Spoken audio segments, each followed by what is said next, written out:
l'industrie du futur, ces grands défis technologiques et leurs incidences sur les compétences et les métiers de demain.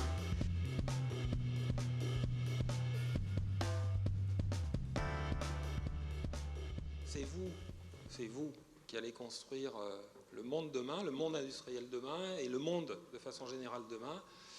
Et pour le construire, il va falloir prendre des risques parce que le monde, avec les présupposés sur lesquels il fonctionne aujourd'hui, c'est un monde qui est en questionnement.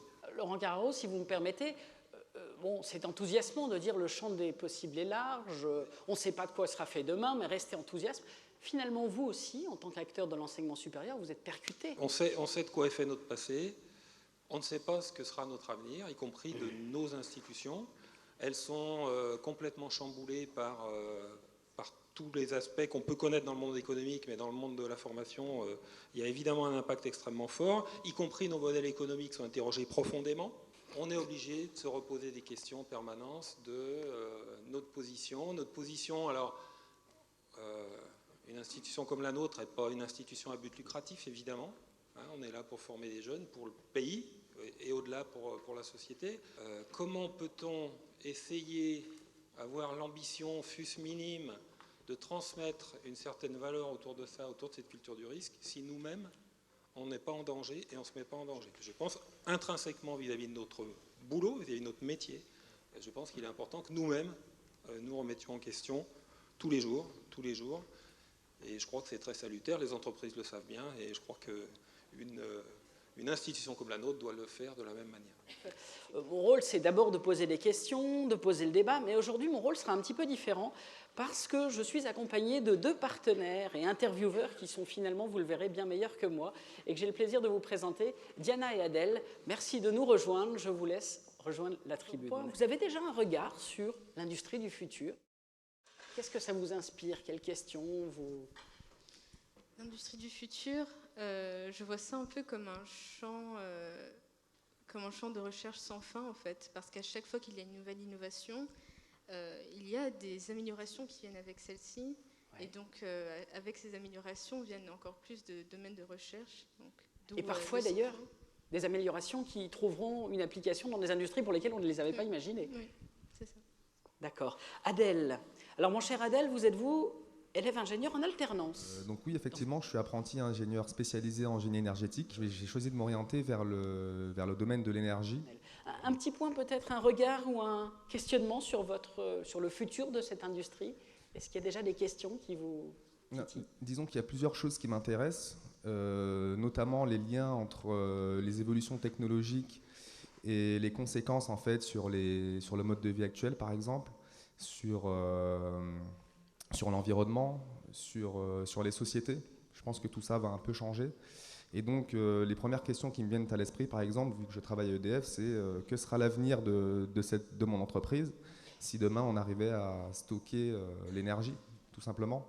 Si demain on arrivait à produire localement de l'énergie, comment se transformerait l'entreprise ?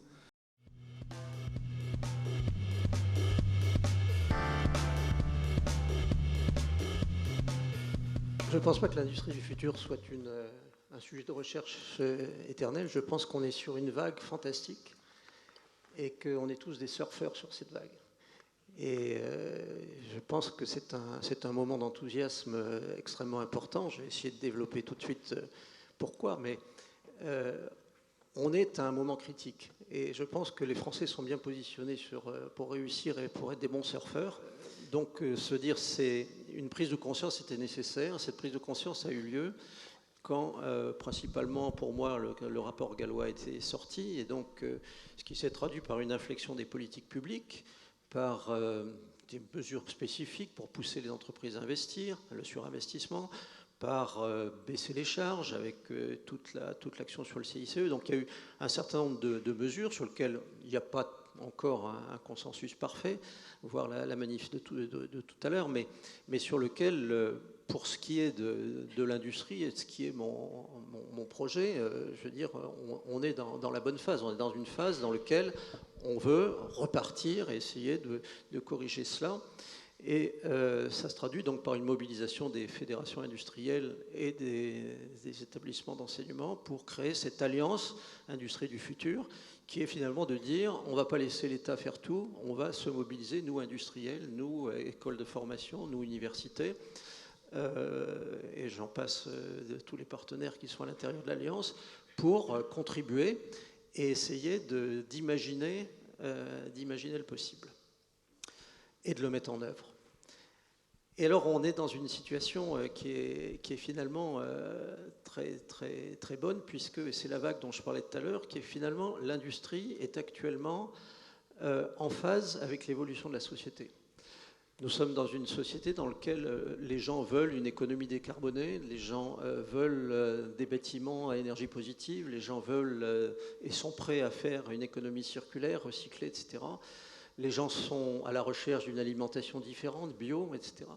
Et donc l'industrie aujourd'hui s'est mise au service de ces volontés. Et il y a donc une espèce d'enthousiasme à faire, à ne pas attendre que les autres nous apportent ce que l'économie, ce que la société veut, quel est le désir sociétal, mais à le faire chez nous. Et à la limite, on peut le faire plutôt mieux que les autres. On est à un moment où apparaissent des technologies nouvelles. La fabrication additive est par exemple le meilleur, mais aussi, pas seulement, vous avez les nouveaux matériaux qui apparaissent et qui sont là aussi en phase avec les besoins d'allègement que l'on a pour les nouveaux matériaux ou les besoins de formes plus productives, plus élaborées pour la fabrication additive. On avait dans cette salle l'ensemble de l'industrie française de la fabrication additive à réfléchir ensemble à comment ils pouvaient faire une industrie française être meilleure que les autres et recréer un dynamisme et un dynamisme national sur ces technologies sur lesquelles les cartes sont rebattues. Et je pense que là aussi c'est une vague, c'est créateur d'enthousiasme, c'est créateur de nouveautés, et on est bien positionné. Et puis on a enfin le digital qui apparaît et qui est facteur d'opportunité, mais tu le disais sur EDF, qui peut être aussi facteur de risque s'il n'est pas pris à temps. C'est-à-dire que si une entreprise ne réfléchit pas à ce que ça peut être si elle reste dans son business model traditionnel, vous pouvez arriver comme Kodak à un jour mourir parce que vous n'avez pas anticipé le sujet, alors que le concurrent Polaroid a réussi à se développer. Donc il est fondamental que le digital soit travaillé, et ce digital permet énormément de choses. Il y a un rêve à rapatrier des productions sur nos pays, sur la France. C'est ce que fait Adidas en inventant des chaussures que vous pouvez faire à votre pied quand vous rentrez dans le magasin. Et donc vous n'avez plus besoin d'aller en Chine. C'est facteur aussi de risque, c'est par exemple les lunettes, où on peut maintenant d'un coup d'avion faire votre lunette en Corée et vous la rapatrier sans que vous le sachiez. Donc les cartes sont rebattues. Et ça, je trouve que c'est facteur d'enthousiasme aussi. Et donc notre rôle à l'Alliance, c'est d'essayer de prendre nos patrons de PME et de leur dire, écoutez, n'attendez pas le renouveau de génération pour que votre fils vous dise ce qu'il doit faire, mais faites-le vous-même, regardez ça. Il y en a une question pour vous. Oui, donc je voulais savoir comment se place la France dans l'industrie européenne et mondiale. La France, elle se place très bien au niveau des startups. Hein, je l'ai dit tout à l'heure et je crois que c'est vrai. Nous savons, la French Tech n'est pas un vain mot. Je pense que les grandes entreprises ont pris le problème en France comme ailleurs. Donc là-dessus, on est situé dans la moyenne. On n'a pas encore été sur les organisations dans des choix où on peut optimiser complètement les compétences de nos salariés avec le digital. On a toujours ce débat entre ce que je mentionnais tout à l'heure, entre savoir si oui ou non on va automatiser, on va en profiter pour automatiser encore plus et à faire finalement des usines sans hommes, ou si on va au contraire essayer d'avoir des usines dans lesquelles, ou des modes de fonctionnement, ou des écosystèmes dans lesquels des communautés d'hommes pourront gérer des choses qui avant étaient éparpillées. Donc ces choix ne sont pas encore complètement faits, mais je pense qu'on est dans les grandes entreprises bien positionnés. Le problème que nous avons, c'est les PME qui, elles, naturellement, ont moins de moyens pour se développer et sur lequel nous devons travailler énormément. Donc on a déjà aidé 2000 entreprises, mais quand on fait l'analyse de ces 2000 entreprises que nous avons aidées, on est encore très fortement sur la modernisation, c'est-à-dire qu'on a pris un tel retard que tout ce qu'on pousse sur les PME est actuellement sur une phase de rattrapage. Et donc on va travailler avec l'équipe qui est ici d'ailleurs dans cette salle, on va travailler sur ce qu'on appelle une V2, c'est-à-dire voir comment est-ce qu'on peut aller plus loin pour leur donner des idées, filière par filière, fédération par fédération, métier par métier, pour qu'il y ait un mouvement. Et là-dessus, on est en retard. L'Allemagne est nettement en avance sur ce sujet-là. Les entreprises du Mittelstand, ils ont démarré l'industrie 4.0 avant nous et ils ont une certaine longueur d'avance. Mais on va rattraper.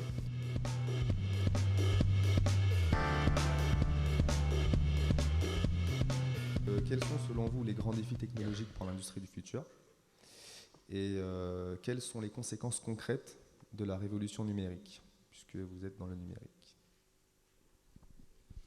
Alors, Karine. Donc, effectivement, je pense que on vit actuellement à un moment charnière, puisque on voit une forte évolution de nos modes de vie, de nos modes de consommation, et également une forte évolution de la société dans laquelle on vit, avec des pays divers qui s'industrialisent en dehors de la France. Et donc, de ce fait, nos modes de production sont appelés à évoluer. Donc, aujourd'hui, je pense qu'il faut quand même bien considérer que ce n'est quand même pas la technologie qui tire l'évolution de l'usine du futur, mais bien cet environnement et cette évolution des modes de production qui est liée. Mais néanmoins, on peut quand même voir que le développement d'un certain nombre de technologies, et notamment en ce qui concerne les capteurs, les capacités de calcul, donc les processeurs, et tout ce qui tourne autour de l'intégration dans un système à la fois de capacité de captation de signaux et de mesures physiques, mais aussi de numérisation et de calcul, fait qu'on peut imaginer aujourd'hui beaucoup d'applications qui n'étaient pas forcément possibles à la même échelle il y a longtemps. Ce que je voulais tout d'abord démonter, c'était peut-être l'idée reçue que des industries traditionnelles, on a parlé de l'acier, mais on peut parler également du sucre, par exemple, soient forcément privées de technologie. Non, évidemment, non. Par exemple, dans le sucre, aujourd'hui, il faut savoir qu'une usine de sucre produit, évidemment du sucre, c'est son objectif, mais également de l'éthanol, donc de l'alcool, et de l'électricité, et pas en petite quantité. Aujourd'hui, une usine moyenne de sucre est capable d'alimenter en électricité une ville de 100 000 habitants. Donc c'est quand même non négligeable. Et en fonction donc, du cours de l'électricité, en fonction de la qualité de la canne à sucre, on peut optimiser le mix de production de cette usine. Et donc, on voit que cette industrie peut se doter et s'est dotée de capacités de modélisation de ces processus de production, de pilotage de ces équipements, de façon à pouvoir faire évoluer sa production en fonction de son environnement. Et ça, aujourd'hui, c'est quelque chose qui est devenu très courant, donc y compris dans des industries traditionnelles. Donc oui, les défis technologiques auxquels sont confrontés l'industrie, donc je vais prendre celle des moteurs d'avion, celle que je connais, sont de plusieurs ordres. Il y a forcément d'abord le défi technologique du produit. Quelle nouvelle technologie dans nos produits? Et donc, on voit une tendance aujourd'hui. On vient de développer les moteurs de dernière génération pour remotoriser les A320 et les 737. Donc, on reste sur des architectures de turbomachines classiques. Et donc là, on est effectivement à un tournant, un très grand challenge pour les ingénieurs de demain.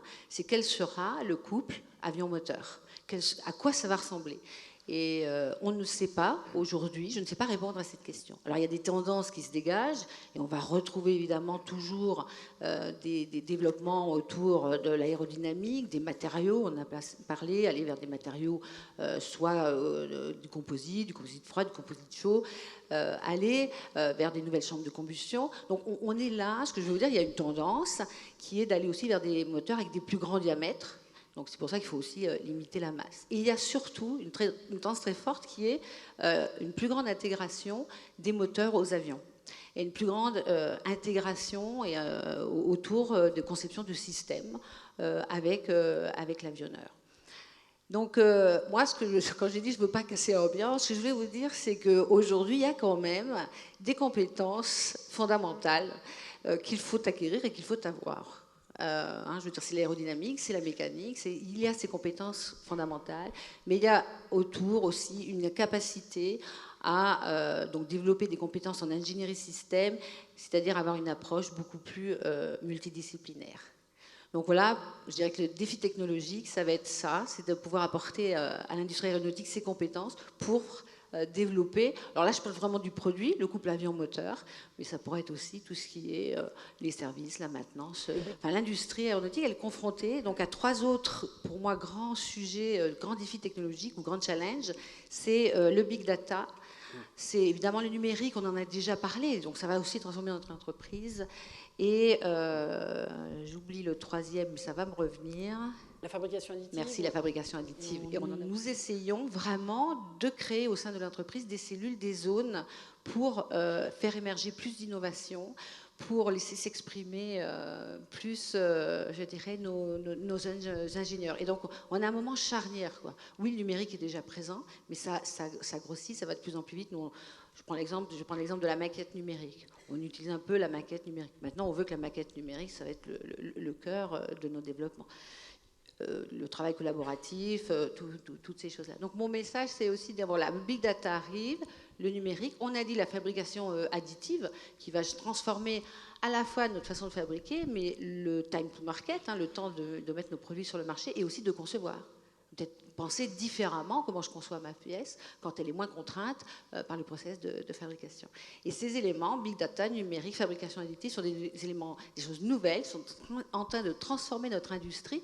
Et en fait, il faut être accompagné, quoi. Et moi, je compte beaucoup sur tous les jeunes, alors soit ceux qui sont déjà rentrés ou ceux qui rentreront, pour venir vraiment nous aider à être alors faites-leur confiance. Vous avez vu, Adèle rentre chez EDF en alternance, ça ne l'empêche pas tout de suite de poser les questions de percussion du modèle de l'entreprise par les technologies. Vous avez une question, je crois, chère Adèle. Alors j'avais une question que je vais peut-être un peu reformuler avec les informations que je viens d'avoir. Donc j'aimerais juste que vous confirmiez que vous vous attardez plus, enfin non, en tout cas que l'innovation se ferait plus à long terme et qu'à court terme, il faudrait optimiser les équipements actuels avec des données et des capteurs numériques. Le message, c'est que effectivement, là, à court terme, on a nos produits, on vient d'en développer des nouveaux, et effectivement, pour cela, on va être plus autour du big data, de l'optimisation continue, et que effectivement, il y a un breakthrough à faire, une rupture. Et cette rupture, elle se fera aussi beaucoup. J'ai cité le mot pluridisciplinarité et aussi entre acteurs. Diana a une question également. Oui, moi j'ai une question par rapport à l'aspect environnemental.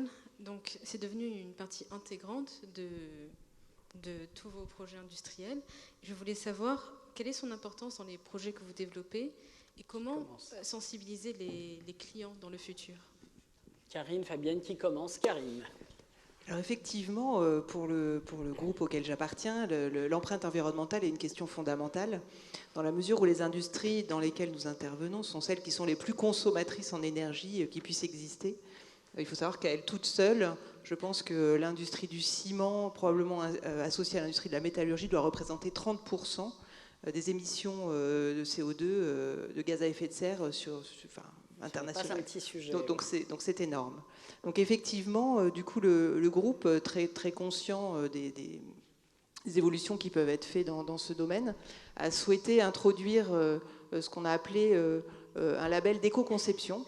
Et donc on a introduit dans nos méthodes de conception dans les différentes filiales dans lesquelles nous opérons une méthodologie spécifique qui permet de prendre en compte dès la conception du produit de manière simultanée entre des équipes marketing, des équipes de R&D et des équipes d'innovation, donc plus orientées produits, des équipes produits, donc prendre en compte dans la conception du produit ce facteur-là au plus tôt et très rapidement de pouvoir l'intégrer à la fois dans l'offre qui est faite et dans la R&D qui est conduite.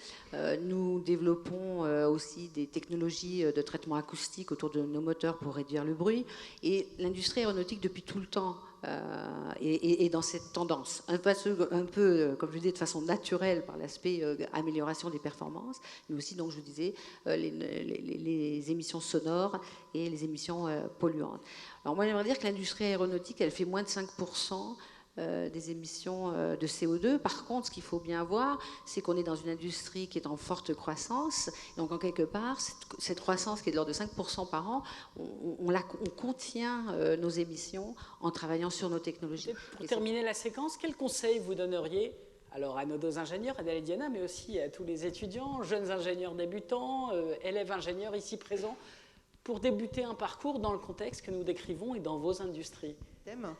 Et donc, moi, je pense qu'aujourd'hui, on ne peut plus s'arrêter d'apprendre. Il faut travailler en apprenant, apprendre en travaillant.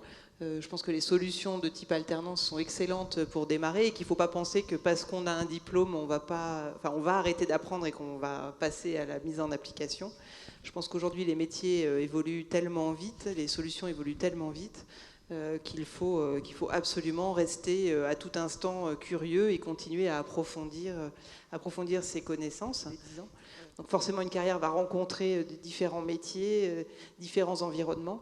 Et le mieux, c'est de rester agile sans tomber évidemment dans la versatilité. Je pense qu'il faut savoir le faire de manière posée. Et c'est ça tout l'enjeu des jeunes diplômés d'aujourd'hui.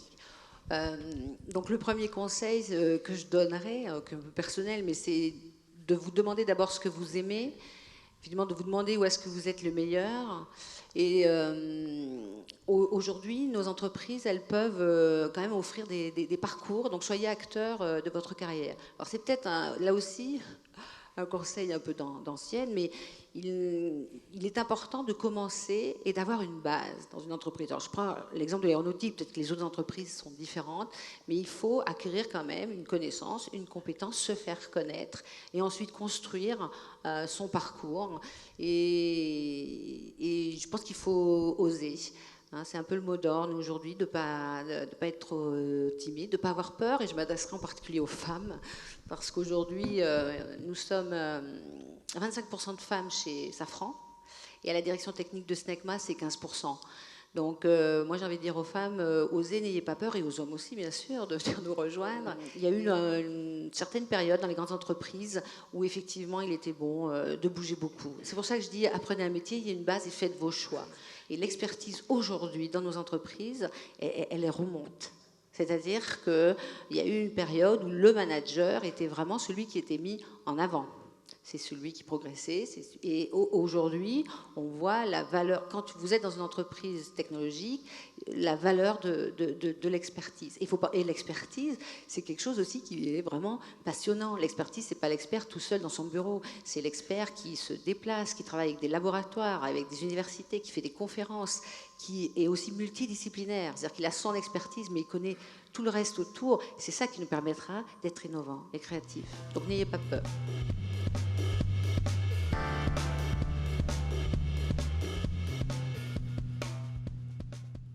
Ce que nous voyons d'abord dans les caractéristiques de notre activité industrielle sur le territoire, c'est une compétence qui distingue la France parmi beaucoup d'autres nations, et compétence qui reste tout à fait avérée aujourd'hui.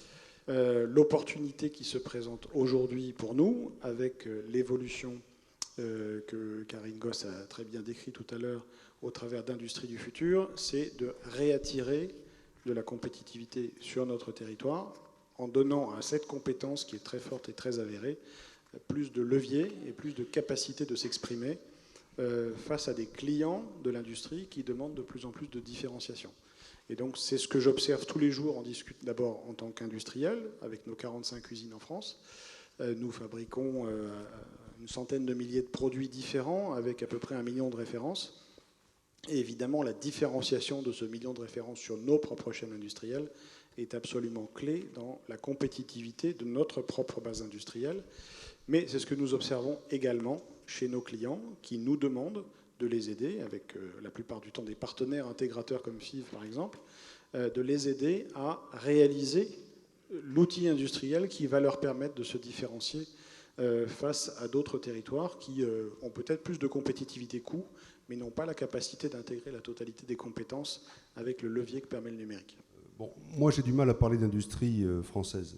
Je pense que parler et avoir des grands programmes d'industrie, c'est parler à l'échelle européenne. Vous faisiez référence tout à l'heure à l'industrie automobile. Je crois qu'il y a 18 sites de production automobile en Europe. On sait tous qu'il n'en faut pas 18.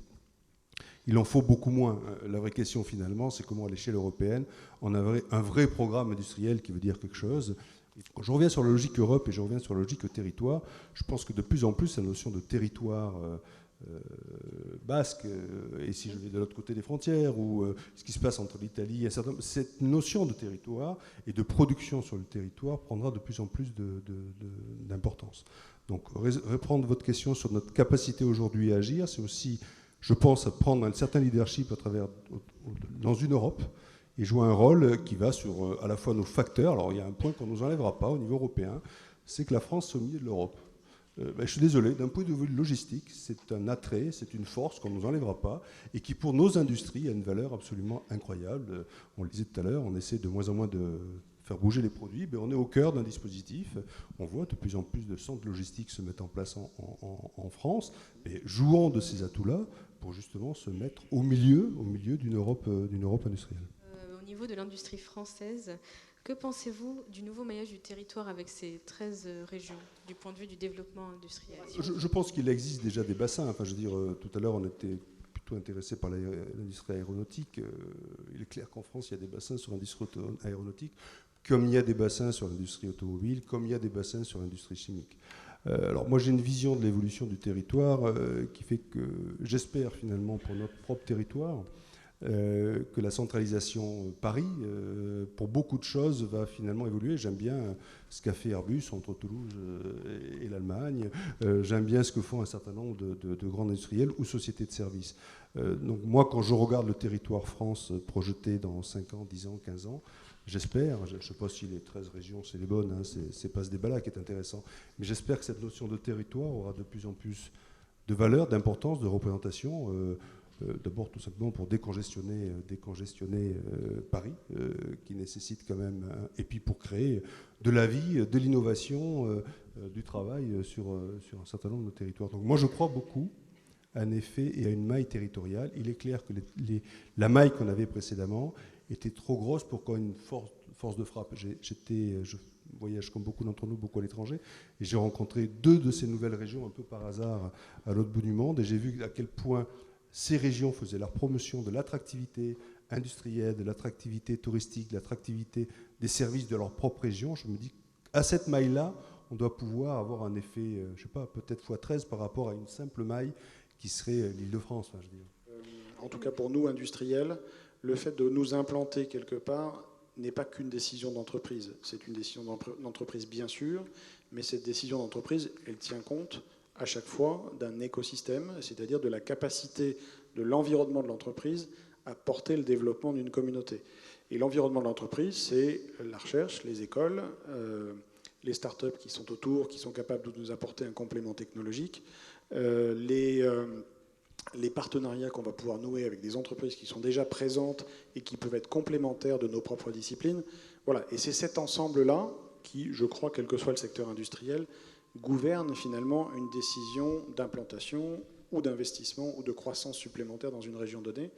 Et donc c'est là qu'on retrouve la cohérence du territoire, dans lequel la définition administrative du territoire a un poids, un certain poids, pas tout le poids, mais un certain poids. Adèle. Alors moi, la réflexion évolue encore une fois avec ce que vous venez de dire. Donc j'aimerais en fait rebondir sur ce que vous aviez dit, Monsieur Bonenfant, sur la place centrale de la France en Europe. Donc y aurait-il d'autres atouts qui permettraient de redévelopper le tissu industriel français que sa place centrale? Je pense que des écoles comme les arts et métiers ou d'autres écoles sont au cœur de cette valeur de l'ingénieur ou du technicien supérieur pour d'autres formations qu'on reconnaît partout. On faisait référence précédemment à la valeur de notre formation en mathématiques. Je racontais cette anecdote à Laurent.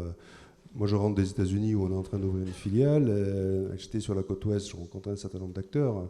Beaucoup des gens présents ici y sont allés. Et une des questions qu'on m'a posées, c'est est-ce que vous êtes capable de faire de l'offshoring d'ingénieurs parce qu'ici, on les paye 150 000 $ et vous pourriez les payer 50 000 $ ou 50 000 € en imaginant une parité. Pour moi, c'est un signe de la valeur. Je suis désolé, je monétise un tout petit peu notre valeur, mais à la fin, c'est une façon de le regarder.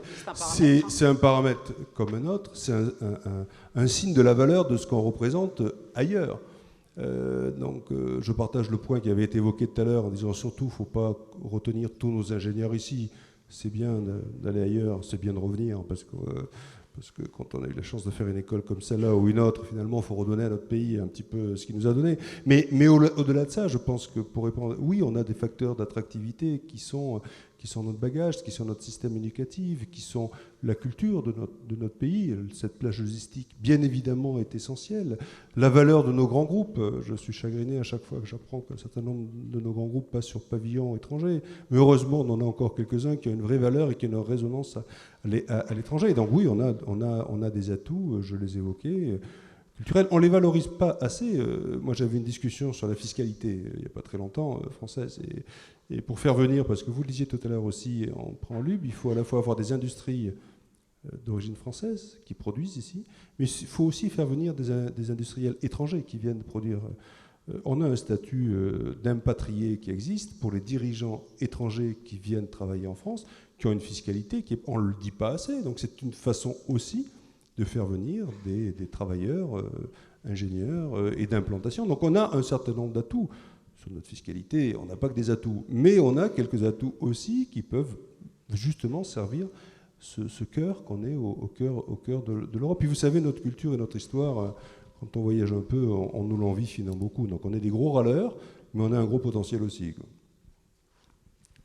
Adèle avait une question, je crois, sur la robotique. C'était encore une question pour Monsieur Bonenfant, pardon. Par le micro, voilà. Donc, vous dites qu'il ne faut pas avoir peur du développement de la robotique. La question, c'est est-ce qu'il ne faut pas avoir peur du développement de la robotique? Oui, ça inquiète, la montée en puissance de l'automatisation. Écoutez, alors, moi, je rejoins aussi ce qui a été dit tout à l'heure. Heureusement qu'il y aura encore des gens dans les usines, mais bon, ça fait du bien d'avoir de la robotique dans l'industrie automobile par rapport à ce qu'on vivait il y a 50 ans. Donc je crois que la robotique a une vraie valeur industrielle, une vraie valeur de performance. Après, il faut faire évoluer notre propre valeur ajoutée par rapport à un outillage qui est différent et qui donne plus de sécurité, qui donne moins de fatigue au travail, plus de productivité, plus de performance dans la précision de ce qu'on peut faire. Si je pense à des robots qui font des soudures un peu sophistiquées, donc ça diminue la pénibilité, ça monte la productivité, ça concentre la valeur ajoutée sur autre chose. Donc moi, je crois que la robotique est un levier de progrès. Je faisais référence à l'industrie automobile, mais quand on voit ce qui se passe dans le monde du médical et ce qui pourrait arriver dans le monde des robots à domicile pour aider des personnes handicapées, des personnes âgées, non, je pense que c'est une grande valeur d'ajout. La question finalement, mais je crois que ça a été évoqué juste précédemment, comment on se remet en cause en permanence, parce qu'une fois qu'on a sorti le robot, pour avoir une autre valeur ajoutée nous-mêmes au travers de ce nouvel environnement dans lequel on est. Luc Rémond, peut-être un point, parce que vous avez déjà répondu, Gilles Bonenfant. L'international, finalement, on parle de relocalisation, de l'intérêt de l'industrie et de redévelopper l'industrie et de relocaliser l'industrie en France. Finalement, vous aussi, vous inscrivez dans l'idée qu'il ne faut pas non plus oublier et que dans la construction des futurs ingénieurs ou des ingénieurs que vous recrutez, l'international, ça reste un facteur important? Nous ne recrutons jamais un ingénieur en nous disant qu'il va être définitivement attaché à son territoire d'origine. Toute personne qui est recrutée a vocation à pouvoir servir partout dans le monde, en fonction évidemment de ses souhaits et de l'évolution souhaitée de sa carrière.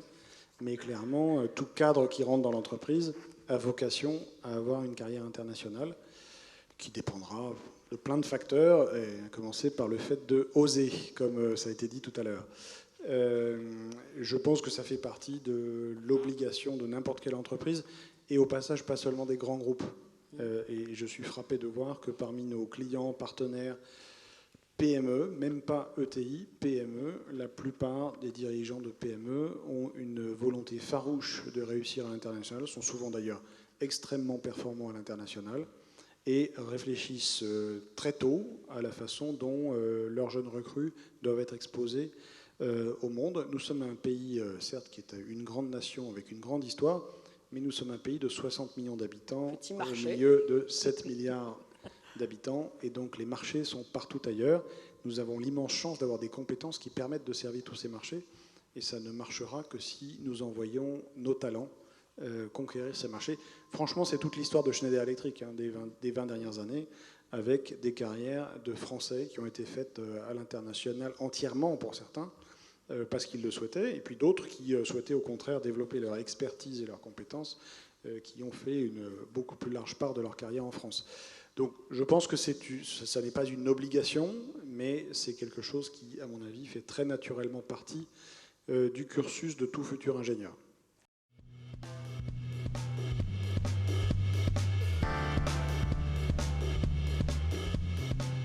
Le terme d'industrie du futur, il y a un petit quelque chose qui me gêne, c'est le mot industrie. Parce que l'industrie, ça renvoie au process industriel. Et derrière, ça gomme un peu toute la partie technologie, toute la partie innovation. Aujourd'hui, je travaille dans une entreprise qui est perçue comme un énergéticien en tout premier lieu. Mais moi, les métiers que je représente dans ma business unit, ce sont les métiers de service à l'énergie. Alors certes, c'est du secteur du bâtiment, des travaux publics, ce sont des électriciens, de l'ingénierie dans le chauffage, dans la clim, etc. Mais ce sont avant tout des métiers de service. On n'a pas d'usine, on n'a pas de fabrication comme d'autres industries peuvent l'avoir. Et pour autant, on est dans le domaine de la technologie, dans le domaine de l'ingénierie. Donc c'est aussi ça pour moi l'ingénierie et l'industrie du futur, c'est être en capacité d'embrasser le besoin des clients sans rester centré exclusivement sur la technique qui peut être explicitement précisée par le client dans son cahier des charges, mais bien appréhender son écosystème et peut-être voir que ce qui va faire la différence, ce n'est pas la réponse au cahier des charges, c'est la réponse qui va aller autour et qui va faire que le client va se dire mais finalement, je n'y avais pas pensé, vous êtes en train de me résoudre mon problème. Je pense que le numérique influence beaucoup le fonctionnement de l'usine, puisque un des objectifs premiers, c'est de répondre de plus en plus rapidement aux besoins du client. Donc une fois que la commande est passée, il faut livrer. Donc les taux de service qui sont demandés par les clients, c'est du 99,9% aujourd'hui. Donc l'idée, c'est de pouvoir à la fois livrer le client, mais aussi de livrer avec un produit qui est de plus en plus adapté aux besoins de l'utilisateur final. Donc quand on regarde aujourd'hui la composition d'un véhicule standard sur une ligne de montage, on se rend compte qu'on peut quasiment customiser complètement un véhicule.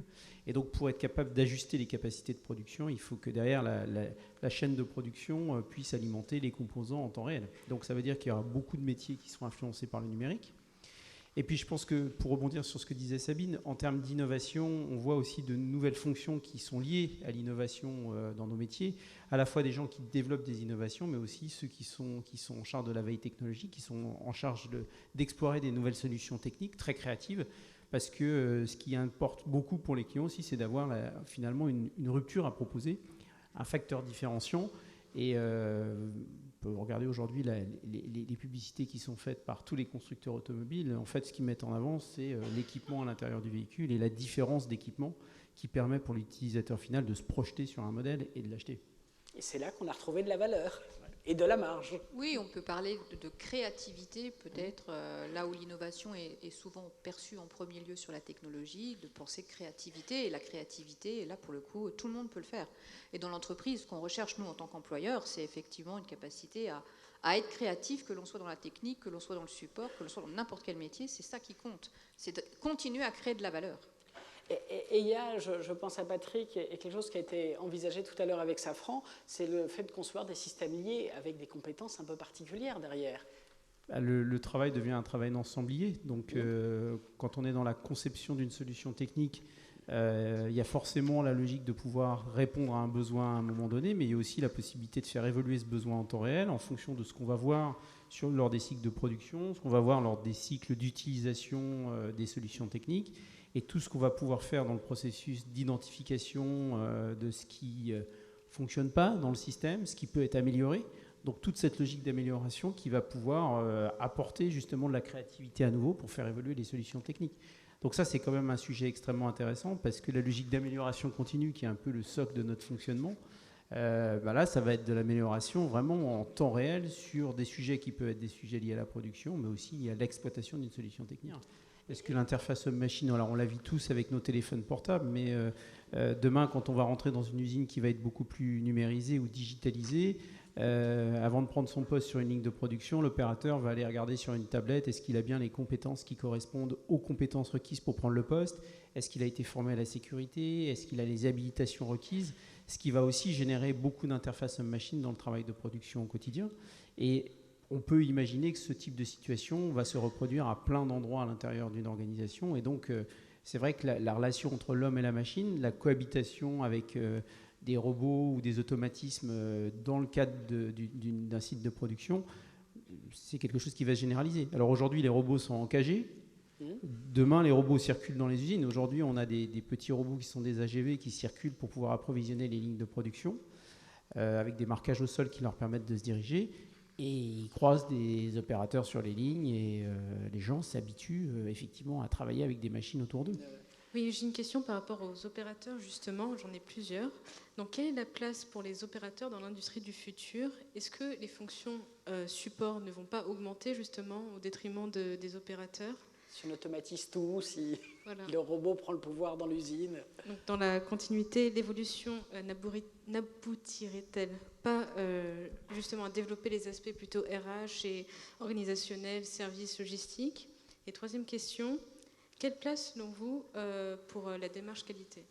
Ce qu'on constate dans les usines qui sont déjà à très haut taux d'automatisation, c'est qu'on commence par éliminer un certain nombre de tâches pénibles. Donc typiquement, aujourd'hui, tout ce qui est levage de pièces, tout ce qui est vissage, tout ce qui amène finalement des nuisances pour l'humain, puisqu'on est sur des tâches qui sont souvent répétitives et difficiles, les automatismes permettent de les éliminer. Donc c'est quand même un peu le retour qu'on a des usines qui sont très automatisées, où on élimine un certain nombre de facteurs de pénibilité au poste qui sont problématiques pour la santé sur le long terme si les gens restent sur ce type de poste. Après, il y a aussi une logique de sécurité, c'est-à-dire qu'on peut aussi renforcer la sécurité sur des sites industriels avec en particulier la possibilité d'identifier des risques sur des machines potentielles. Donc avec de la maintenance prédictive, identifier qu'une machine a une situation qui est sérieuse, qui peut entraîner un arrêt par exemple de la machine, sans forcément que l'humain qui est à côté détecte le risque. Donc c'est aussi une capacité de pouvoir anticiper un certain nombre de risques, ce qui a un impact direct aussi sur la qualité, puisque si on voit un dysfonctionnement, on peut aussi voir un dysfonctionnement en matière de qualité. Et puis troisièmement, ce qu'on disait tout à l'heure, c'est que dans l'environnement de travail, il y a un certain nombre de tâches qui sont considérées comme ayant une faible valeur ajoutée, typiquement faire de la logistique et porter des cartons, ça n'intéresse personne. Donc si on peut l'automatiser et plutôt amener les gens à travailler sur des sujets qui les intéressent, où la contribution humaine est valorisée, c'est nettement plus intéressant que de porter des cartons toute sa vie. Au-delà de la réduction de la pénibilité directement du job pour la personne qui le fait et qui obtient quand même une fatigue physique à un certain moment, c'est tout autant une opportunité d'accessibilité de ces mêmes postes à des personnes qui jusqu'à présent ne pouvaient pas envisager ce type d'emploi. Parce que justement, à part ressembler à un catcheur, on se disait que quand on voulait faire du BTP, il fallait des muscles. Alors que si on n'avait pas de muscles, a priori, on ne pouvait pas adresser les métiers du BTP. Aujourd'hui, comme cette pénibilité est réduite et comme ces efforts physiques sont réduits, remplacés par les automatismes, remplacés par de nouvelles technologies, de fait, ça ouvre le champ de l'emploi à une population beaucoup plus large. La démarche qualité, c'est vraiment un impact positif, parce que je dirais qu'on a trois sujets en qualité. On a un premier sujet qui est, ce que je disais tout à l'heure, la possibilité de détecter par des capteurs, par des informations qui sont contrôlées plus en amont des facteurs de déviation par rapport à un standard. Donc on est capable de détecter des infimes variations par rapport au standard qui à terme peuvent produire des problèmes de qualité. On peut faire aussi beaucoup plus d'analyse des données et donc de remonter des problèmes de qualité beaucoup plus tôt. Et puis le troisième sujet, c'est aussi d'améliorer l'interface entre l'homme et la machine sur les aspects qualitatifs, c'est-à-dire de concentrer l'homme sur des défauts d'aspect, des choses qui ne sont pas forcément détectables par la machine. Donc typiquement, quand vous produisez, je vais prendre l'exemple d'un embrayage, quand vous produisez un embrayage, un opérateur sur une ligne, il regarde l'embrayage et il sait s'il est défectueux. Une machine arrivera très difficilement à trouver le défaut, parce que c'est vraiment du visuel. Donc c'est à force d'avoir produit des embrayages que quelqu'un va voir qu'il y a un défaut, parce que l'aspect ne correspond pas à ce qui est attendu. La numérisation, le digital, les nouvelles technologies, ça n'impacte pas que la technique, tout le monde est impacté. Tous les métiers de l'entreprise sont impactés, les RH, la finance, le juridique, on voit des choses nouvelles arriver dans tous les domaines. C'est l'opportunité à chaque fois de se recentrer sur la valeur ajoutée de son métier. Parce qu'effectivement, comme le disait Patrick, on va évidemment commencer par travailler à réduire les charges répétitives, l'administrative, des choses qui sont facilement organisable. On va tout de suite avoir questions, réponses, problèmes, solutions. Et de fait, qu'est-ce qui va rester? C'est justement la valeur ajoutée de l'être humain, de se concentrer sur qu'est-ce que moi je vais pouvoir apporter, qui est ma compétence humaine, que d'autres numériques ou autres ne pourront pas apporter. Mais on va essayer de raconter ce qui est votre Carlab. Oui, donc l'idée c'est de pouvoir simuler un processus créatif assez rapidement avec des équipes multidisciplinaires. Donc il y a un espace de créativité dédié à l'intérieur de nos laboratoires qui permettent pour les équipes de se rencontrer physiquement, de travailler sur du prototypage rapide à partir d'une imprimante 3D et d'être capable de pouvoir mettre en œuvre une solution et d'inviter du coup des utilisateurs finaux à tester le produit et la solution en temps réel. Donc l'équipe projet voit la réaction de l'utilisateur final, on va tester même le packaging pour voir comment les gens réagissent et à partir de ça remonter dans le processus d'innovation pour dire voilà, le taux d'acceptation des clients sur telle et telle solution c'est tel niveau. Donc on peut enclencher derrière une démarche qui est vraiment une démarche de construction d'une solution technologique. Puis ça change tout, c'est-à-dire qu'avant on faisait du brainstorm et on sélectionnait quelques projets pour éventuellement faire un prototype.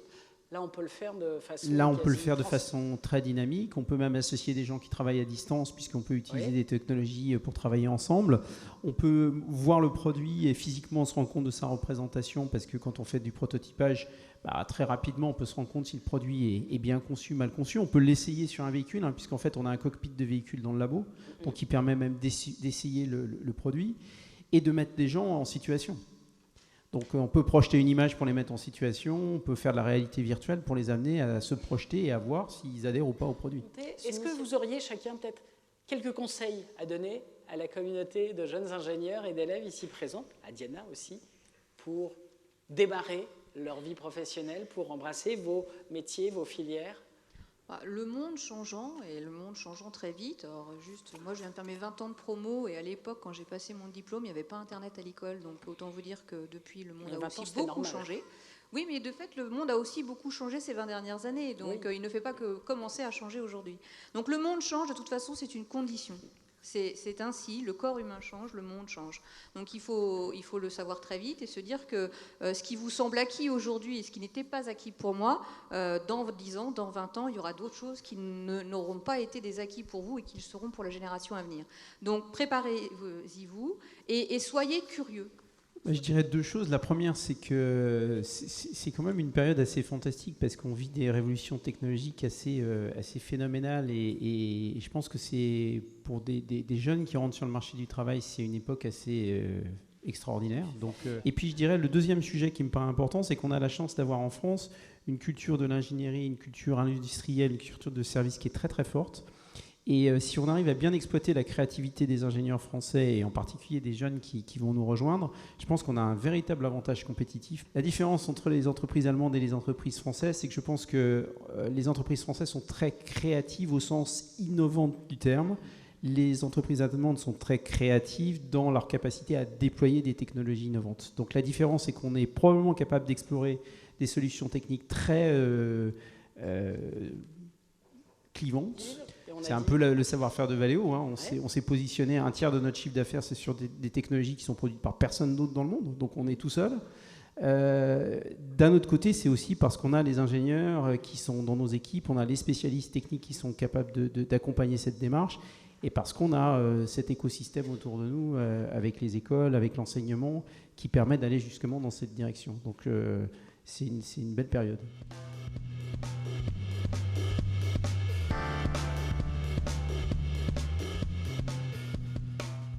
On est capable de projeter effectivement les 20 prochaines années. On s'est translaté, on a eu des témoignages et on voit très bien ce que ce futur proche finalement produira.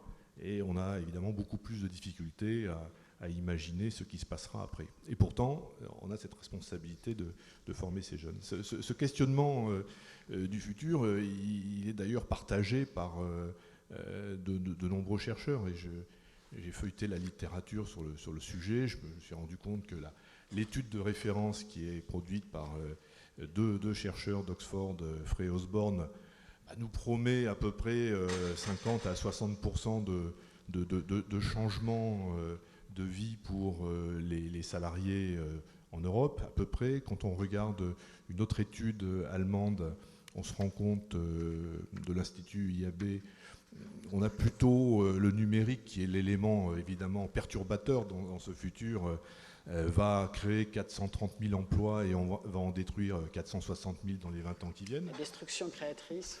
Voilà, donc c'est pas des dégâts non plus, je veux dire, extraordinaires.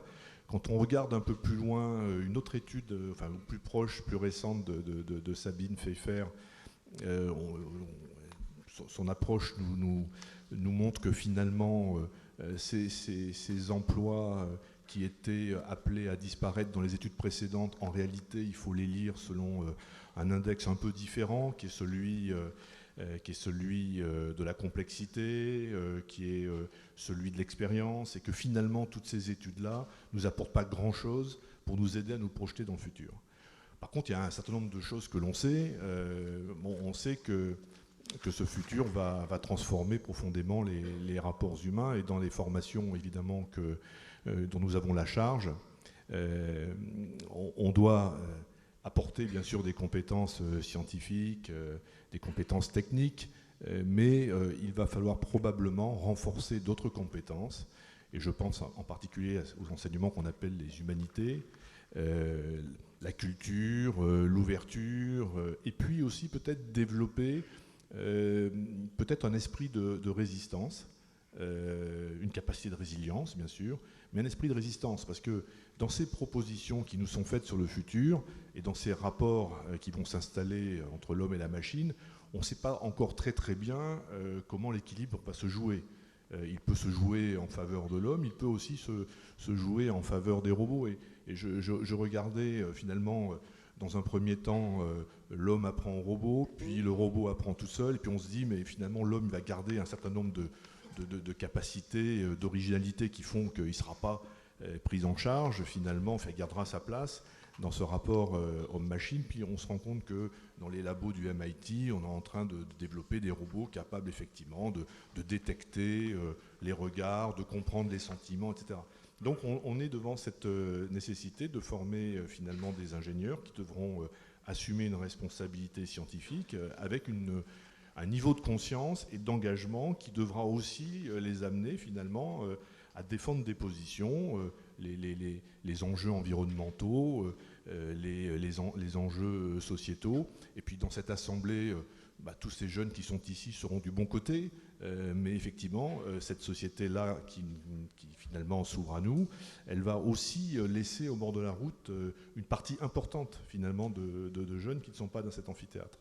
Et là, une étude américaine là, de l'année dernière, de deux Américains, McAfee et puis un autre d'un nom à consonance suédoise, est plutôt inquiétante parce qu'il nous montre finalement que effectivement tous ces emplois peu qualifiés vont disparaître, mais il pose un autre problème en étudiant ce qu'a été finalement la croissance de l'université aux États-Unis entre les années 60 et 80, où on a eu finalement un doublement du nombre d'étudiants et on a eu une augmentation très importante du salaire. C'est-à-dire qu'on pouvait avoir en fait une formation d'employés très qualifiés qui trouvaient leur place et dont la rémunération était en forte croissance. Et on est aujourd'hui sur un niveau assez différent, c'est-à-dire que l'on voit finalement que le partage se fera de manière différente. C'est-à-dire qu'on n'aura pas forcément finalement une augmentation de la rémunération alors que la qualification elle risque d'être d'augmenter. C'est des questions qui, on le verra dans la dernière séquence, questionnent et percutent le pacte sociétal qui est le nôtre. Laurent Champanet, sur l'acte d'enseigner, la position, la posture du prof, le sachant en amphi standard, elle change, elle est bouleversée aussi. Elle est totalement bouleversée. Et je m'appuierai là-dessus sur l'échange qu'il y a eu tout à l'heure entre Madame Lacor, je crois, et puis l'étudiant des mines. Hein, en gros, la question c'était... l'avion solaire, et la réponse c'est je ne sais pas le faire, mais toi tu sauras le faire. Voilà. Alors l'enseignant, on est là, il doit, surtout dans le domaine des sciences de l'ingénieur, il doit enseigner des choses qui n'existent pas encore, alors qu'on est sur un modèle qui est tout à fait paradoxal, parce qu'on en parlait ensemble, dans le domaine des lettres par exemple, les jeunes ont pris l'habitude dès le collège de se bâtir une culture Hein, ils ont appris tout ne se joue pas en cours. Voilà. Et dans le domaine des sciences de l'ingénieur, on a toujours dit que la culture, il faut mettre des gens 35 heures par semaine dans une salle pour leur enseigner la culture. Ça marche plus comme ça. Parce qu'effectivement, il y a 30 ans, pour lire un bouquin de technologie, il fallait avoir appris le dessin industriel, il fallait avoir appris à lire un schéma électronique, c'était très compliqué, on ne pouvait pas rentrer dedans. Sauf que maintenant, les outils d'apprentissage, l'acquisition de ces sculptures, ça se fait à travers des vidéos, à travers des maquettes 3D, à travers bientôt des environnements 3D immersifs, à travers de la réalité augmentée. Donc c'est accessible à tout le monde. Donc si je reprends ce que disait Madame Lacor encore, je suis désolé, je vais beaucoup m'appuyer sur ce que vous avez dit, vous allez dire qu'il faut partir d'une base. Soyez pas désolé, oui. Eh ben la base maintenant, chaque étudiant peut commencer à se la construire et le rôle de l'enseignant, c'est plutôt d'accompagner, d'avoir un rôle de coach pour accompagner l'étudiant, pour assembler tous ces morceaux qu'il peut aller trouver tout seul. Ça, c'est la première chose. Donc ça change effectivement le métier de l'enseignant. Et puis, il reste quand même une chose, la deuxième partie de ce qu'elle disait, il faut apprendre une base, puis après, il faut avancer.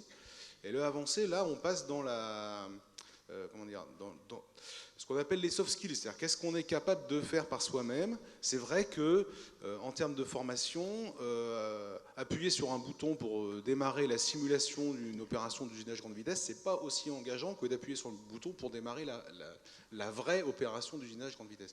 Donc il est important qu'on puisse mettre les étudiants dans des phases où ils prennent leurs responsabilités, ils sont obligés de s'appuyer sur leur savoir pour prendre leurs responsabilités sur ce qu'ils vont faire. Alors, il se trouve que nous, aux arts et métiers, c'est vraiment quelque chose qu'on fait. On a toujours pris l'habitude de mettre les gens en action pour qu'ils s'engagent et ils s'appuient sur leurs connaissances, ils montrent ce qu'ils savent faire. Je pense que c'est vraiment deux choses qu'on doit travailler en ce moment dans la formation. C'est la construction de la culture. Ça passe aussi par l'international. À quoi ça sert d'aller à l'international? Ça ne sert pas à apprendre l'anglais. Pour apprendre l'anglais, on peut aller sur les Champs-Élysées. Ça sert aussi à se construire une culture technique différente. Il y a une culture tout court différente, mais aussi une culture technique différente. Donc tout ce qu'on fait quand on met les étudiants dans une école d'ingénieur en particulier, c'est effectivement travailler cette culture et les mettre en action pour qu'ils puissent développer leurs compétences. Alors il y a peut-être un témoin du degré d'appropriation, d'acculturation de chaque enseignant sur le sujet. On parlait à titre anecdotique de la réaction des enseignants vis-à-vis des smartphones ou des tablettes en cours. Vous me citiez une anecdote amusante sur le prof qui demande à un élève de mesurer l'inclinaison. Voilà, c'est un prof tapis de course. En première ou en terminale qui demande devant l'inspecteur d'académie, qui demande à un de ses étudiants donne-moi l'inclinaison de ce machin-là, pensant que l'étudiant allait mesurer hauteur, base, arc tangente, tout ce qu'on veut. Et puis le gamin, il a pris son smartphone, il l'a posé sur le plan incliné, puis il a dit ça fait 35,12 degrés. Voilà. Et le prof a dit bah vous voyez, ça sert plus à rien ce que je fais, quoi. Voilà. C'était pas la bonne réponse. Alors que le jeune en question, il était en première. Quand il a appris les bases de la trigonométrie en 6e, 6 ans avant, on ne pouvait pas imaginer que 6 ans après, il aurait cet outil dans la main. Donc, j'ai vu que ce soir, vous aviez tous un téléphone portable dans la main. Il y en avait même qu'on avait deux plus un ordinateur portable. Bon, bah oui, on doit s'appuyer là-dessus. Effectivement, on a de multiples outils que nos jeunes ont à leur disposition très tôt. Il y a des enfants qui ont des imprimantes 3D dans leur chambre. Hein, on m'a aussi raconté une anecdote. Au collège, on trouve des cartes électroniques, ce qu'on appelle des cartes Arduino, dans les cartables des enfants. Voilà. Bon, ça n'existait sans doute pas il y a moins de 10 ans. Donc, on a tout ça autour et on doit s'appuyer sur tout ça. Et l'enseignant, il doit faire avec. Alors, c'est compliqué pour lui, c'est vrai, mais il doit évoluer parce que l'industrie a besoin de ces compétences-là. C'est vrai que ce changement de posture de l'enseignant, il est compliqué parce que c'était beaucoup plus pratique d'être installé et puis de dérouler un cours grand 1, petit 1, ainsi de suite. Bon, maintenant, il faut effectivement prendre des risques. Alors, Laurent Carreau parlait de prise de risque. La prise de risque, elle s'adresse aussi à l'enseignant. L'enseignant, quand il est devant un amphi, il faut aussi maintenant qu'il prenne des risques parce que les questions peuvent fuser dans tous les sens. Mais la bonne réponse, c'est parfois la réponse de Madame Lacor. Écoute, jeune, c'est à toi de faire. Voilà. On n'attend que toi pour faire. Diana. Ma question pour vous est de savoir comment adapter les formations pour qu'elles soient en phase ou en avance avec les métiers de demain, et aussi de savoir à quelle fréquence il faudrait rafraîchir les programmes. Tous les jours. Alors, maintenant, je suis totalement convaincu que la fréquence de rafraîchissement des programmes, il faut les changer en permanence. Voilà. Mais ça va aussi avec ce que je disais avant, ça va au fait, il faut plutôt maintenant apprendre aux étudiants à aller chercher la culture par eux-mêmes. Hein. Donc la notion de programme, elle est pour moi de plus en plus floue. Hein. Donc Ça, c'est une première chose. Et puis la deuxième, la chose qui devient la plus compliquée maintenant pour les enseignants, maintenant que les étudiants ont facilement accès au savoir, c'est leur donner l'envie. Leur donner l'envie d'apprendre, leur donner l'envie de se développer. Et ça, c'est vraiment quelque chose de fondamental. Et je pense que dans la salle, il y a toute une communauté du monde académique et du monde industriel. Il faut vraiment qu'on se mette ensemble pour trouver le déclic qui fait que les gens vont avoir effectivement envie d'apprendre. Et donc, du coup, envie d'aller associer ensemble tout ce qu'il peut trouver en termes de culture pour réaliser des choses lui-même. Et c'est vraiment, je trouve, l'enjeu, c'est donner de l'enjeu aux choses, donner envie aux étudiants. On voit ce qui était déjà un phénomène qui avait été amorcé avec la mécatronique. On voit effectivement des hybridations culturelles. On parle de cobotique maintenant, association de la cognitique, du comportement humain, de la robotique. Enfin, bon. Donc on va déjà vers des enseignements qui sont beaucoup plus transverses. Et c'est vrai que les formations dites généralistes ont un bel avenir pour affronter cette industrie du futur. Ensuite, je pense qu'il est important, et pour reprendre ce que disait Laurent, puisque tu viens d'évoquer, d'apprendre effectivement à gérer l'incertitude. On est effectivement dans un monde qui est extrêmement mouvant, avec des questionnements permanents, et donc sortir en fait des approches classiques de résolution de problèmes pour aller vers des problèmes à plusieurs solutions, à des problèmes sans solution, et donc effectivement se mettre dans des situations d'inconfort intellectuel pour essayer de gagner en sécurité. Voilà, donc ça veut dire travailler, tout à l'heure quand j'évoquais l'approche culturelle, c'est aussi l'approche analytique, c'est peut-être aussi des doses d'épistémologie, de philosophie. Enfin bon, je pense qu'il faut qu'on donne à nos ingénieurs une capacité de penser, d'aborder des solutions, des situations de plus en plus complexes. Donc, qu'attendent les entreprises justement des ingénieurs diplômés et comment maximiser les partenariats entre les entreprises et les écoles à ce sujet? Je vais commencer par une petite réponse qui vient d'une expérience très récente. Je rencontrais un patron d'entreprise pour justement mettre en place un partenariat et on évoquait le profil de l'ingénieur du futur. Et donc il me disait, mais soyez rassuré, monsieur Nicole, toutes les écoles d'ingénieurs forment de bons ingénieurs. Par contre, moi ce que je constate, c'est que ces ingénieurs ne sont pas capables de rédiger, ils ne sont pas capables de communiquer clairement, ils ne sont pas capables de développer un argumentaire. Voilà. Donc je crois que sur le fond finalement des formations scientifiques, on est aujourd'hui en capacité effectivement de doter ces futurs ingénieurs des fondamentaux qui leur seront nécessaires. Mais je pense qu'il faut effectivement qu'on accentue beaucoup plus la capacité de ces ingénieurs à se déployer, à s'imposer et à convaincre. Et ça va être un élément important puisque dans ce monde du futur, le manager va être lui-même très différent de ce qu'il est aujourd'hui. Donc c'est en fait un monde qui ne va pas affecter simplement l'industrie de production ou de service. Le management va être profondément affecté.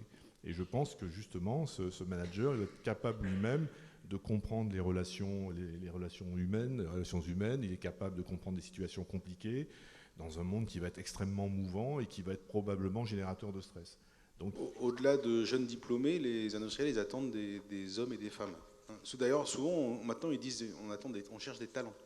Et voilà, comme le dit mon voisin, c'est vrai que il y a le diplôme, puis il y a surtout tout ce qu'il y a autour, tout un tas de capacités qui sont autour, et qui ne se travaillent pas que dans la formation entre 8h et 18h du lundi au vendredi, qui se travaille dans tout ce qu'on fait autour. C'est-à-dire qu'il faut vraiment que les étudiants prennent pleinement conscience que leur vie associative, leur vie sportive, leur vie familiale, tout ce qu'ils font, ça participe de leur développement, jusqu'à ce qu'ils se présentent devant un DRH pour rentrer dans une entreprise.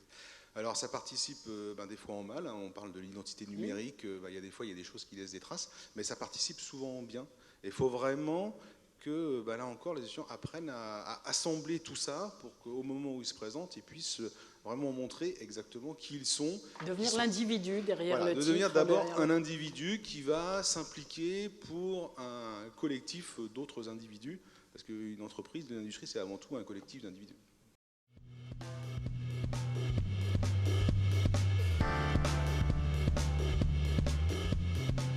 Comment les salariés feront face à une révolution technologique? Est-ce que nous aurons toujours plus de qualité, plus d'automatisation, ou est-ce que nous aurons toujours un rôle à jouer? Pour moi, pour nous, on va dire les représentants des salariés, il y a quelque chose de l'ordre de l'enjeu social majeur dans l'industrie du futur, qui va bien au-delà, et c'en est déjà des enjeux importants, des enjeux économiques, de compétitivité de long terme, de technologie, etc. Mais il y a bien un enjeu majeur de cohésion sociale. Et donc les mots que j'ai envie d'utiliser pour parler de l'entreprise, d'ailleurs on pourrait l'élargir au-delà de l'industrie, jouer collectif, coopération, qualité. Et justement, sur les salariés, vont-ils avoir une place ou ont-ils déjà une place? Personne n'en sait rien. En gros, c'est bien ça la question. On fait face tous collectivement dans nos activités respectives, probablement, et c'est ça qui est aussi enthousiasmant, à un niveau d'incertitude, de mutation et de transition écologique, sociale, sociétale, comme on connaît une fois par siècle.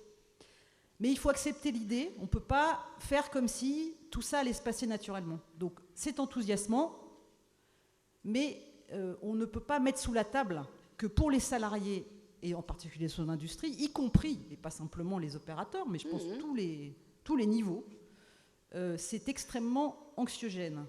Pourquoi c'est anxiogène? Parce que quand on ne sait pas prévoir et qu'on ne partage pas les scénarios possibles, on est condamné à l'impuissance. Donc l'enjeu pour tout le monde, c'est en fait en quoi on est capable d'agir. Et il me semble que c'est pour ça que je parlais de jouer collectif. Une seconde de retour en arrière, je ne peux pas résister. Philippe Darmagnan a eu raison de rappeler ce patron qui a fait beaucoup de mal à l'industrie. Il n'a pas dit simplement la France sans industrie, il a dit l'entreprise sans usine. Oui, l'entreprise en tant que telle n'existe plus. Non, mais l'entreprise sans usine, au sens où on pourrait continuer à faire de la high-tech et de la technologie sans les savoir-faire de la production. En oubliant à un moment donné que quand les usines partaient en Chine, il n'y avait pas que les usines qui partaient en Chine, parce qu'ils ne sont pas plus idiots que les autres. Ils n'étaient pas condamnés à faire juste ce que nous, on ne voulait plus faire, parce que c'était ça les polluants, mais est parti derrière aussi des éléments de technologie. Donc c'est bien ça. Mais l'illusion était de dire leur courbe d'apprentissage sera la même que la nôtre. Ils partent du même niveau. D'une certaine manière, la même illusion, et donc c'est pour ça qu'Industrie du futur, c'est important et qu'on soit là en train d'en discuter, c'est que c'est une occasion, comme jamais, de réconcilier, si je puis dire, les enjeux de travail et de la place du travail comme un des vecteurs de la réussite de cette transformation. C'est-à-dire qu'on y arrivera si tous ensemble, on essaye non pas de prédire le futur, mais de faire des choix collectifs dans l'entreprise et de la société qui permettent qu'on aboutisse à réussir le progrès finalement. Le progrès qui soit à la fois économique, social, qui puisse être distribué, etc. Donc c'est ça, on a un enjeu majeur sur la place du travail.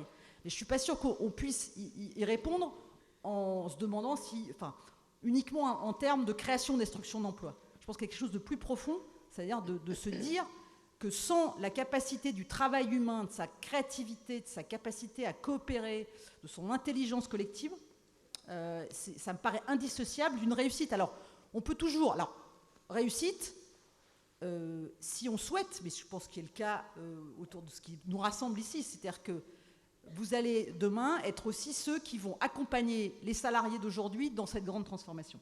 Donc vous avez une responsabilité sociale, sociétale, justement, pour réussir cette industrie du futur, si effectivement, et je pense que c'est notre souhait collectif, qu'on développe évidemment de la technologie, de l'attractivité de la France, mais aussi de l'activité des emplois. C'est pour ça que l'enjeu de cohésion sociale, il est assez majeur. Donc au service de l'homme et de la société. Voilà, et pas... Absolument. C'est intéressant aussi. C'est intéressant, vous avez parfaitement raison avec votre question, parce qu'en écoutant beaucoup d'interventions, donc globalement, les robots et tout ça. Et puis, j'ai entendu quelqu'un qui expliquait qu'il y avait des gens qui n'avaient rien à faire de pousser des cartons et tout ça. Il y a aussi des gens qui ne peuvent pas faire grand-chose d'autre. Et puis parfois, il ne faut pas les humilier parce que parfois, on peut être fier de pousser des cartons. Ça paraît bizarre ici quand on a fait Bac+15 et tout ça, mais voilà, tout le monde n'est pas au même niveau, je dirais. Et nos sociétés d'hyper-complexité sont aussi des sociétés qui mettent de côté beaucoup de gens. Je rappelle qu'aujourd'hui, il y a à peu près 27 millions à peu près de population active sur 66 millions d'habitants officiels. En fait, il y en a un peu plus, mais bon. Voilà. Mais il y a aussi 16 millions de retraités. Il y a 6 millions de chômeurs. Il y a 3 millions de RSA. Ça fait beaucoup de monde, hein, quand même. C'est-à-dire que le gros de la population, justement, n'est plus dans le travail officiel. Et pour autant, il y a d'autres formes d'activité. Et finalement, l'industrie du futur, c'est aussi, qu'est-ce qu'on invente? Une société sans aucun travail, qui peut être ça, en tout cas sans aucun... C'est aussi une société sans consommateur, donc ça pose simplement la question globale. C'est bien que vous l'ayez remarqué. À laquelle nous sommes confrontés. C'est bien que vous l'ayez remarqué à la fin. C'est-à-dire qu'il y a aussi un petit sujet, si on veut qu'il y ait des gens qui achètent, il faut aussi qu'il y ait des gens qui soient payés. Je crois que la question n'est pas tellement du revenu, c'est du rôle. Parce qu'avant, vous voyez le côté monétaire. Moi, je vois un autre truc avant, c'est quel rôle j'ai dans la société. Et la demande sociale, peut-être pas de vous, mais de la plupart des gens, c'est est-ce que je sers à quelque chose? Est-ce que j'ai un rôle? Est-ce que je ne suis pas juste un pion? Est-ce que je suis autre chose?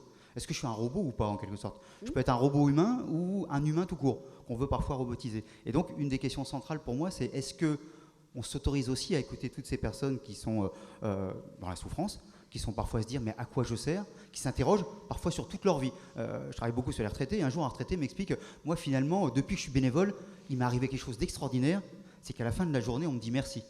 Pendant 40 ans de vie professionnelle, personne ne m'avait dit merci. C'est intéressant quand même. Voilà, et donc la personne, et elle me dit, je m'en suis rendu compte la première fois où dans l'association, on m'a dit merci. En fait, il n'avait pas fait attention pendant 40 ans, puisque finalement, quand on ne sait pas, voilà, on ne sait pas. Donc je crois qu'un des enjeux que nous avons aujourd'hui, c'est d'abord, est-ce qu'on fait une société juste pour quelques ingénieurs, ou est-ce qu'on fait une société avec 66 millions de personnes?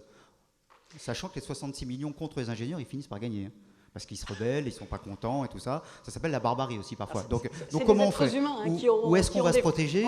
Parce qu'on peut aussi avoir, les ingénieurs peuvent monter des robots qui vont les protéger face aux gens qui vont finir par s'énerver. Voilà. Donc il faut penser un petit peu à... Il faut juste penser un petit peu à tout ça. Attention parce qu'ils sont majoritaires. Oui, ils sont...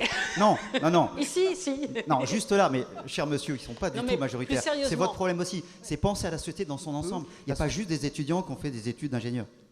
Il y a plein d'autres personnes. Est-ce que le message qui était adressé par les dirigeants de nos deux écoles d'ingénieurs, de ce point de vue, n'était pas positif ou rassurant sur le thème? Finalement, vous êtes aussi dans votre engagement associatif, vous êtes dans votre bénévolat, vous êtes aussi dans la construction à laquelle nous contribuons de vos humanités, de la dimension autre que la technologie. Vous n'êtes pas des machines, nous ne sommes pas des machines. Franchement, ça fait du bien les deux derniers. Et même le mot humanité, c'est parce qu'on explique que c'est ringard, le grec, l'histoire, la tradition, la culture, tout ça, c'est nul. Ce qu'il faut, non, c'est pas. Non. Ce qu'il faut, c'est juste mettre des tablettes numériques dans toutes les écoles et puis tout va se régler. Bah non, il y a des trucs. Derrière humanité, il y a être humain, il y a humanisme.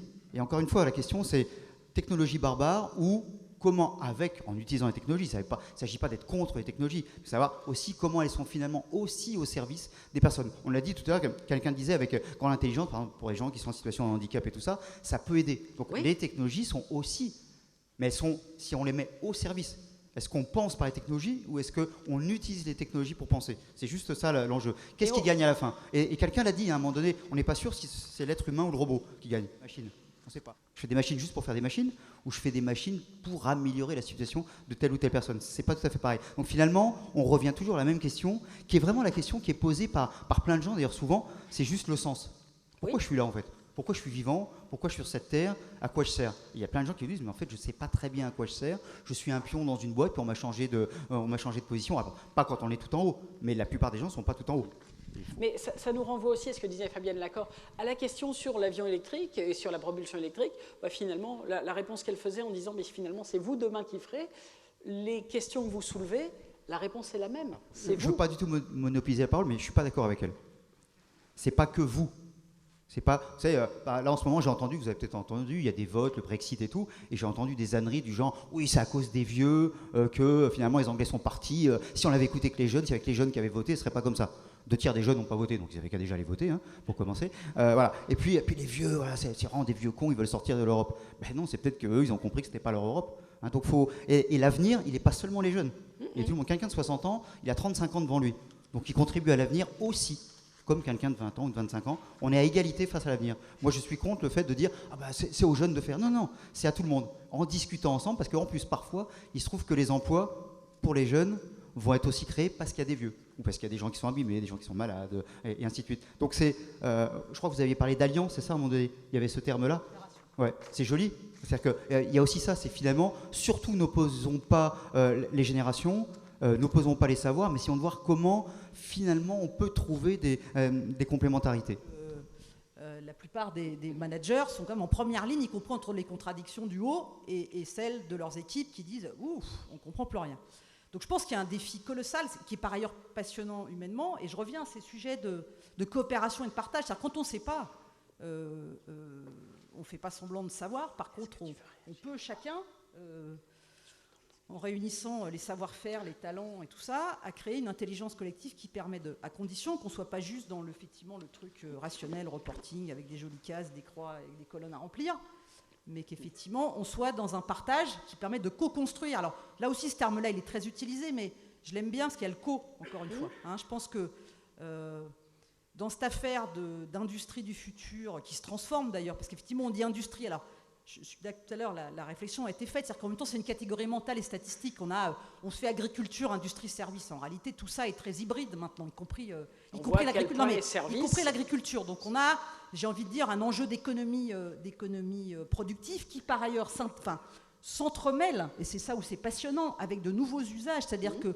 le petit robot qui va permettre demain qu'avec un accompagnement humain, il puisse y avoir on peut permettre aux personnes de rester le plus longtemps à domicile, c'est un enjeu majeur. Donc on voit bien, on sent bien qu'il y a une réponse à des défis sociétaux absolument colossaux, à condition évidemment qu'on en discute publiquement qu'on en discute les usages. Donc il y a tout ça qui peut être moteur. Mais je crois qu'il ne faut pas non plus se raconter d'histoire. L'industrie du futur, elle se construit aujourd'hui. Et qu'aujourd'hui, on n'est pas encore, si je puis dire, dans ce partage. Alors évidemment, ça bruisse de partout, mais il y a des débats qui ne sont pas très loin de ce sujet-là, c'est-à-dire à un moment donné, sur le débat sur où se construisent les compromis, le bon niveau de la négociation dans l'entreprise, il y a un petit peu de ça, c'est-à-dire, il y a comment est-ce qu'on peut arriver à être acteur, chacun, et chacune et chacun, de sa situation de travail, et donc de subir le moins possible et au maximum de pouvoir choisir, ou en tout cas de partager et un certain nombre de choix. Donc je crois que c'est tout ça qu'il y a derrière. Et cette irruption, alors si je puis dire, cette irruption de la technologie, moi je regrette beaucoup que le débat public, le plus souvent, en tout cas celui qui apparaît très fortement dans les médias, c'est toujours sur destruction, création d'emplois. En réalité, personne n'en sait rien. On le constatera peut-être dans 20, 30 ans, moi je ne serai plus là, vous ferez peut-être les comptes, mais en fait, personne n'en sait rien. Et si les mêmes chercheurs avaient fait l'étude il y a un siècle sur la seconde révolution industrielle, on aurait dit, en gros, il n'y aura plus jamais de salariés. Or, on a bien vu. Donc c'est beaucoup plus complexe que ça. Donc, ceci dit, les gens aujourd'hui voient beaucoup les destructions, un peu moins les créations. C'est aussi pour ça que parfois il y a un peu de tension sociale. Ça veut dire qu'on n'innove plus Non, c'est pas ça que ça veut dire. C'est juste qu'à un moment donné, il y a un décalage entre ce qu'on pressent, ce qu'on voit, et puis la réalité que vivent des millions de gens tous les jours qui n'ont pas forcément accès à un emploi. Donc, je pense pour ça que j'ai plaidé tout à l'heure. Il y a à la fois un débat de société évidemment à avoir sur les grands choix, les usages qu'on souhaite faire. Mais c'est aussi un débat sur le travail. À la fois les conditions de travail, c'est une formidable opportunité sur la pénibilité, effectivement, cette affaire-là, de techno, les exosquelettes, il y a des trucs absolument extraordinaires. Ça ouvre effectivement le champ des possibles des métiers. Donc il y a tout ça, mais il y a aussi un vrai sujet sur lequel rien n'est joué, le futur n'est pas... Donc à chacun de jouer aussi là-dessus, de savoir si effectivement il va y avoir une vraie interaction maîtrisée, intelligente entre l'homme et la machine, ou si ça va être l'asservissement de l'homme par la machine, ce qui a été très bien décrit et dit tout à l'heure. Et ça appartient à chacun d'entre nous. C'est aussi notre responsabilité, là où on est, sociale, sociétale, de citoyens, de salariés, d'acteurs, de dirigeants d'entreprises, d'ingénieurs, effectivement, de développer aussi une vision. Hein. C'est pas juste... La techno n'est pas un truc qui descend du ciel. Hein. C'est pas un truc qui s'impose à nous. C'est quelque chose qu'on crée, c'est que l'homme a créé, et c'est nous qui choisirons d'en faire et de l'utiliser pour des usages qui soient au service du progrès et pas l'inverse. Moi, j'ai une question. Vous avez dit que grâce aux robots, on pouvait s'occuper plus facilement des des impotents par exemple. Je suis désolé, je trouve que c'est plutôt à nous, humains, de le faire et non pas un robot. Préserver notre environnement, c'est bien plus important que tout le reste. Et effectivement, préserver l'environnement, c'est aussi préserver l'humanité. Donc il faut que tout le monde puisse travailler. Ce n'est pas le cas aujourd'hui, il y a bien un problème de fond. Le fait que l'économie devient de plus en plus virtuelle fait qu'on oublie le physique. Or, tout ça est quand même, le numérique est quand même un des plus gros consommateurs d'énergie, la vraie. Et donc, il y a effectivement une question de fond. Alors après, il peut y avoir différents... On n'est pas tous obligés d'avoir tout à fait la même vision, mais en tout cas, une question clé qu'on ne peut pas occulter, qui est que, effectivement, la technologie, l'industrie est apporteuse de solutions sur tous les grands défis climatiques, transition énergétique, mais que sa propre technologie est elle-même, on met toujours les effets rebonds, les effets induits. Hein. Donc je pense qu'il y a des questions sociétales à se poser sur jusqu'où on peut pousser l'utilisation des ressources, comment, etc. Donc ça, c'est un premier volet. Alors, ce que je trouve extrêmement intéressant, c'est que, et c'est là, c'est penser les usages intelligents apportés aujourd'hui par un certain nombre de technologies avec le développement, alors on peut appeler, j'ai envie de dire, le travail social, tous ces métiers qui, par ailleurs, ont besoin de monter en qualification, parce que, je ne sais pas si vous avez remarqué, ces métiers, au nom du fait qu'il n'y a pas de techno, sont extrêmement dévalorisés.